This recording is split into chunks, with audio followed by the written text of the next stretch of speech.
ಸನ್ಮಾನ್ಯ ಅಧ್ಯಕ್ಷರೇ, ಮೊನ್ನೆ ಶಾಸಕರಾದಂಥ ಮಹೇಶ್ ತೆಂಗಿನಕಾಯಿ ಅವರು ಗೃಹಲಕ್ಷ್ಮಿಯ ವಿಚಾರವಾಗಿ ಒಂದು ಪ್ರಶ್ನೆಯನ್ನು ಕೇಳಿದರು. ನಾನು ಮೊನ್ನೆ ಕೂಡ ಸದನಕ್ಕೆ ಹೇಳಿದ್ದೇನೆ, ಇವತ್ತು ಕೂಡ ಅದನ್ನೇ ಹೇಳಲಿಕ್ಕೆ ಬಯಸ್ತೇನೆ. ಈ ಗೃಹಲಕ್ಷ್ಮಿ ಯೋಜನೆ ಕರ್ನಾಟಕ ರಾಜ್ಯದ 1,26,00,000 ಕುಟುಂಬದ ಯಜಮಾನಿಯರಿಗೆ ಪ್ರತಿ ತಿಂಗಳು 2,000 ರೂಪಾಯಿ DBT ಮುಖಾಂತರ, ನಾನು ಒತ್ತಿ ಹೇಳಲಿಕ್ಕೆ ಬಯಸ್ತೇನೆ, DBT ಮುಖಾಂತರ ಯಾವುದೇ ಮಧ್ಯವರ್ತಿಗಳ ಹಾವಳಿ ಇಲ್ಲದೆ ಡೈರೆಕ್ಟಾಗಿ ಅವರ ಬ್ಯಾಂಕ್ ಅಕೌಂಟ್ಗೆ ಹೋಗುವಂಥ ಒಂದು ಅತ್ಯುನ್ನತ ಒಂದು ಯೋಜನೆ. ಈ ಕರ್ನಾಟಕದಲ್ಲಿ ಗೃಹಲಕ್ಷ್ಮಿ ಯೋಜನೆಯನ್ನು ಪ್ರಾರಂಭ ಮಾಡಿದ ಮೇಲೆ ದೇಶದ ಪ್ರತಿಯೊಂದು ರಾಜ್ಯದಲ್ಲಿ ಇದನ್ನು ಒಂದು ಮಾಡೆಲ್ ಆಗಿ ಯೂಸ್ ಮಾಡಿಕೊಂಡು ಇದು ಬಹಳಷ್ಟು ಯಶಸ್ವಿಯಾದಂಥ ಯೋಜನೆ ಅಂತ ನಾನು ಹೇಳಲಿಕ್ಕೆ ಬಯಸ್ತೇನೆ.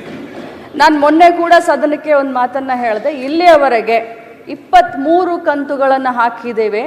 46,000 ರೂಪಾಯಿಗಳು ಒಬ್ಬೊಬ್ಬ ಮನೆಯ ಯಜಮಾನಿಗೆ 1,26,00,000 ಮನೆಯ ಯಜಮಾನಿಗಳ ಕುಟುಂಬದ ಯಜಮಾನಿಗಳಿಗೆ ಸಿಕ್ಕಿದೆ ಅಂತ ಮೊನ್ನೆನೂ ಕೂಡ ನಾನು ಹೇಳಿದ್ದೀನಿ. ಈ ಹೇಳುವಂಥ ಸಂದರ್ಭದಲ್ಲಿ ಪದೇ ಅವರು ಹೇಳ್ತಾ ಇದ್ರು, ನನಗೆ ಫೆಬ್ರವರಿ ಮತ್ತು ಮಾರ್ಚ್ ಇದು ಬಂದಿಲ್ಲ ಅಂತ ಹೇಳ್ತಾ ಇದ್ರು ಸದಸ್ಯರು.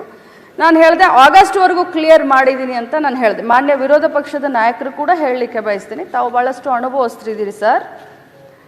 ಇಲ್ಲಿ ಆರೋಪ ಪ್ರತ್ಯಾರೋಪಕ್ಕಿನ್ನ ನಾನು ಮಂತ್ರಿ ಆದಮೇಲೆ ನಾನು ಮೊದಲನೇ ಬಾರಿ ಮಂತ್ರಿ ಆಗಿದ್ದೀನಿ, ಅತ್ಯಂತ ಭಕ್ತಿ ಭಾವನೆಯಿಂದ, ಪೂಜ್ಯ ಭಾವನೆಯಿಂದ, ಯಾಕಂದರೆ ಬಹಳ ದೊಡ್ಡ ಪುಣ್ಯದ ಕೆಲಸ ಮಾಡ್ತಾ ಇದ್ದೀವಿ. ಗೃಹಲಕ್ಷ್ಮಿ ಯೋಜನೆ ಮನೆಯಲ್ಲಿ ಯಾರು ನಮಗೆ ಗೃಹಲಕ್ಷ್ಮಿ ಅಂದ್ರೋ ಇಲ್ಲೋ ಗೊತ್ತಿಲ್ಲ, ಕರ್ನಾಟಕದ ಕಾಂಗ್ರೆಸ್ ಪಕ್ಷದ ಸರ್ಕಾರ ಮಹಿಳೆಯರಿಗೆ ಗೃಹಲಕ್ಷ್ಮಿಯನ್ನು ಕೊಡುವ ಯೋಜನೆ ಮುಖಾಂತರ ಅವ್ರಿಗೆ ಗೃಹಲಕ್ಷ್ಮಿ ಅಂತ ಅನ್ತಾ ಇದೆ.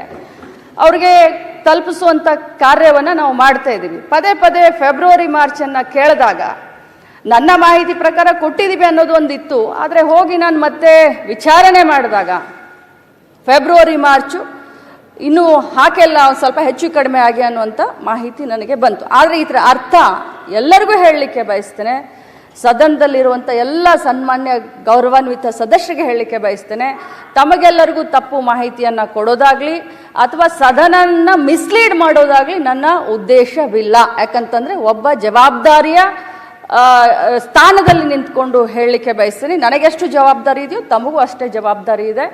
ನಾನು ಖಂಡಿತವಾಗ್ಲೂ ಫೈನಾನ್ಸ್ ಮಿನಿಸ್ಟ್ರು ಸಿದ್ದರಾಮಯ್ಯ ಸಾಹೇಬ್ರಿದ್ದಾರೆ, ಮುಖ್ಯಮಂತ್ರಿಗಳಿದ್ದಾರೆ, ಫೈನಾನ್ಸ್ ಡಿಪಾರ್ಟ್ಮೆಂಟ್ ಹತ್ರ ಮಾತಾಡ್ತೀವಿ. ಯಾಕೆ 2 ತಿಂಗಳದ ವ್ಯತ್ಯಯ ಆಯಿತು, ಆಗಿದ್ರೆ ಅದನ್ನು ಮಾತಾಡಿ ಆದಷ್ಟು ಶೀಘ್ರದಲ್ಲೇ, ಮೊನ್ನೆ ಹೌಸ್ನಲ್ಲಿ ಮುಖ್ಯಮಂತ್ರಿಗಳು ಕೂಡ ಹೇಳಿದ್ದಾರೆ, ಅದನ್ನು ಆಗಲಿಲ್ಲ ಅಂತಂದರೆ ಶೀಘ್ರದಲ್ಲಿ ಮಾಡ್ತೀವಿ. ಬಟ್ ಇದರ ಅರ್ಥ ಆ ದುಡ್ಡನ್ನ ಬೇರೆ ಕಡೆ ಡೈವರ್ಟ್ ಆಯಿತು, ಅದಾಯಿತು ಇದಾಯಿತು ಅಂತಲ್ಲ.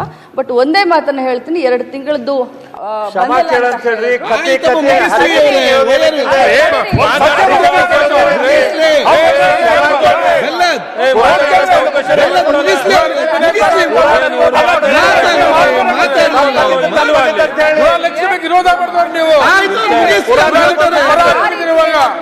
ಅವ್ರು ಹೇಳ್ತಾರಲ್ಲ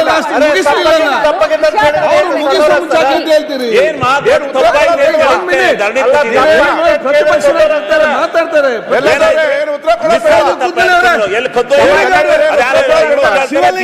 ಕೂತ್ಕೊಳ್ಳೆ ಶಿವಲಿಂಗ ಅವ್ರು ಆಯ್ತು, ಅವ್ರು ತಪ್ಪ, ನೀವ್ಯಾಕೆ ತಪ್ಪು ಮಾಡ್ತೀರಿ?